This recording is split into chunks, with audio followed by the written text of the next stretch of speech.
বাহানায় আছি। রহমতের নবী মাত্র নামাজে দাঁড়াইয়া আলহামদু সূরাটা শেষ করলেন, এরপরে সূরা বাকারা। ভাবলাম মাঝখানে গিয়া নবী বোধহয় রুকুর মধ্যে যাবেন, না, রহমতের নবী পুরা সূরা বাকারা পড়তে পড়তে শেষ, এবার বুঝি রুকুর মধ্যে যাবে। রহমতের নবী পুরা সূরাটা শেষ করলেন, এরপরে ভাবলাম বোধহয় নবী রুকুতে যাবে। আমি আয়েশা খেয়াল কইরা দেখি মায়ার নবী আবার পরের বড় সূরাটা শুরু করলেন, আর নবী কান্না করে দাঁড়াইয়া, দাড়ি থেকে চোখের পানি। কোনদিন নবীরে দেখি না এত কষ্টে দাঁড়াইয়া, নবীর পা মোবারক ফুলিয়া যাইতেছে, এমন এক অবস্থা। দীর্ঘ সময় অতিবাহিত হওয়ার পরে মায়ার নবী এবার রুকুর মধ্যে গেলেন। রুকুর থেকে নবী আর উঠে না। অতিবাহিত করার পরে নবী রুকুর থেকে সোজা হইলেন। মায়ার নবী রুকুর থেকে সোজা হইয়া দাঁড়াইয়া এরপরে আবার কান্না, দীর্ঘ টাইম আবার দাঁড়াইলেন। এরপরে রহমতের নবী সিজদার দিকে রওনা। এমন কান্না, আমি আয়েশা জীবনে নবীর এমন হালাত দেখি নাই। মনে হয় যেন নবী বেহুশ, নবী বোধহয় বেহুশ হয়ে যাবে।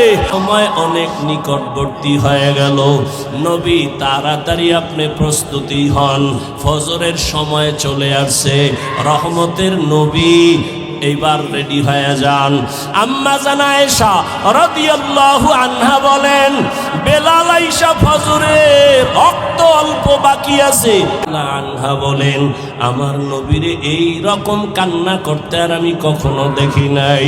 ও নবীর মায়ার উম্মতের দল, আমার নবীরে আমার আল্লাহ বান্দা বইলেই কারণেই ডাকছেন, কারণ নবী নিজেরে বান্দা বললে বড় খুশি। দেহের নাম না, বান্দা তো শুধু রুহের নাম না, দোনোটার সংমিশ্রণ হলেই তো বান্দা হয়। তো বান্দাকে মেরাজ করালেন, তার মানে হলো আল্লাহর নবী রুহ আর দেহ দোনোটার সমন্বয়, অর্থাৎ সশরীরে রহমতের নবী মেরাজ করলেন। আল্লাহ পাক রব্বুল আলামিন তার কুদরত ঘুরায় দেখাইলেন। আল্লাহর মোহাব্বতের ওই 5 বেলার নামাজ, নবীর মনটা ছোট হয়ে গেল। 50 ওয়াক্ত নামাজ নিলাম, 5 ওয়াক্ত নামাজ পড়িয়া এত বরকত থেকে কইমা গেল কি করার। আল্লাহ জানায় দিলেন, নবী আপনার উম্মতের বলে দেন 5 বেলার নামাজ যারা আদায় করবে আমি পুরা 50-এর সওয়াব দান করব। ও আমার যুবক বাবারা, বিছানায় গাড়ির নিচে পানির নিচে যুবকের লাশ, মহামারী করোনায় যুবকের লাশ, ছাত্র জনতার আন্দোলনে যুবকের লাশ। ও বাবা, তুমি স্কুলে পড়ো, কলেজে পড়ো, চাকরি করো, ব্যবসা করো, বাধা নাই।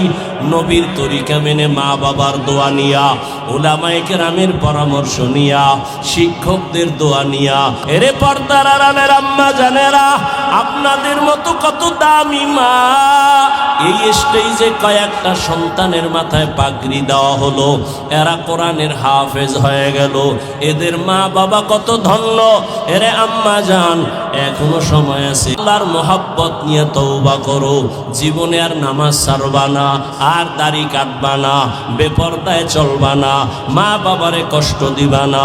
নবীর তরিকা নিয়া, মা বাবার দোয়া নিয়া, শিক্ষকের দোয়া নিয়া, নবীর আদর্শ মতো জীবন চালাইবা।